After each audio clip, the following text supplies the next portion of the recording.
What's up, creepers? Hey, Kiko's Chris, the Atari Creep. Welcome back to Milk and Cookies with the Atari Creep, a segment I put together a long time ago. Just to get out a quick thought or pose a quick question. I don't think it needs a full 10 to 15 minute video. And it's been a while since I've done one of these. Just sit down and stare at the camera things, huh?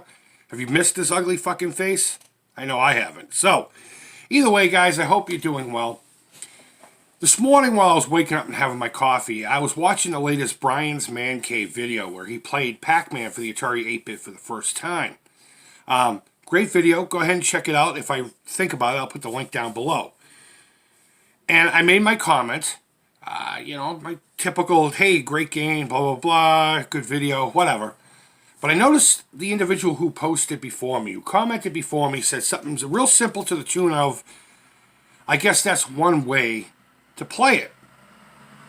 And at first I'm thinking to myself, is he talking about the port? Because the 8-bit port is a great port. Especially if you compare it to the Atari 2600 port. Which you all should know by now my feelings on that. And then I got thinking and I speculated maybe they're talking about the style in which Brian was actually playing the game itself. And then I started thinking, well, there are multiple strategies and sometimes we can get stuck on our way of doing things being the only way, That comes up here in the Northeast, at least a lot with food. If you make lasagna one way, you'll have 50 people saying, oh, it's not lasagna unless you do this. And I guess it really revolves around what you're used to, what you're comfortable with, what your tradition is, your home base. And then I started thinking about that with video games. And I'm thinking, well, there's multiple strategies to a lot of these older arcade-style games. Now, Brian, the way he was playing, he was gobbling as many dots as he can, and he did it systematically throughout the board. When he used the power pellets, he wasn't necessarily using them to go after ghosts. He was using them to keep himself safe, to clear out the board. And believe me, personally, I could totally identify with that strategy, 100%. There are multiple ways that we can approach a lot of these games. You can go for the high score. You can go for the safety route and just try to go as far as you can. And with me personally, I guess it would depend on the game. When I play Pac-Man style games, we'll say Pac-Man itself, I use a little variety of both. I do try to get a high score, but because I'm not the greatest at Pac-Man style games, I kind of lean a little bit more towards where Brian was going as far as using the pellets to be safe. Now, if there are ghosts to be had, or if I see that they're approaching, I'll pause a minute, hit the pellet, and then try to get them. I'm not one to chase after the fruit or the pretzels or whatever it is that the extra points are.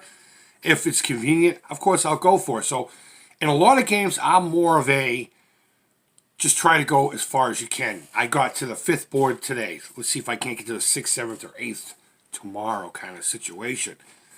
There are other times when I am trying to get a high score, especially if I'm participating in, say, a leaderboard situation or a high score squad challenge over at Atari.io.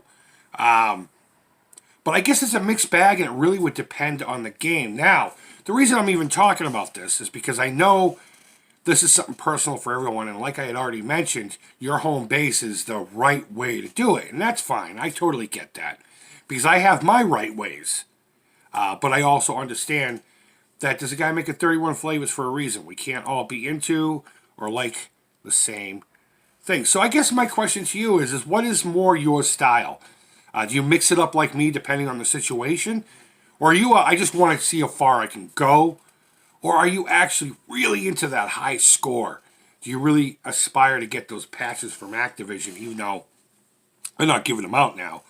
But if I were to get those Activision patches, I've said it a million times, I will do it proper and I will get to the situation and position in the game where they originally would have given me one. And then, of course, I would seek it out should I feel like I had the extra money. So, for you, what is your style? Are you I just want to see how far I can go?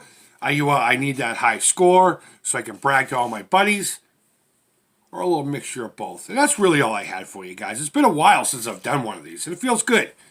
I haven't sat in front of this damn phone and just stared at it and talked to you personally in a long time. But either way, guys, thanks as always so much for watching. Go ahead and comment down below. Let me know what you think.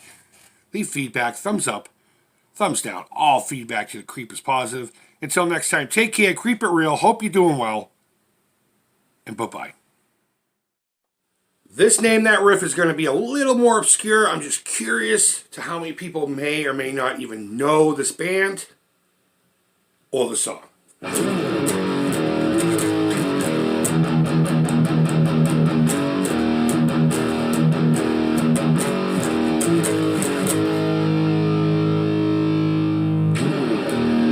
Name that riff.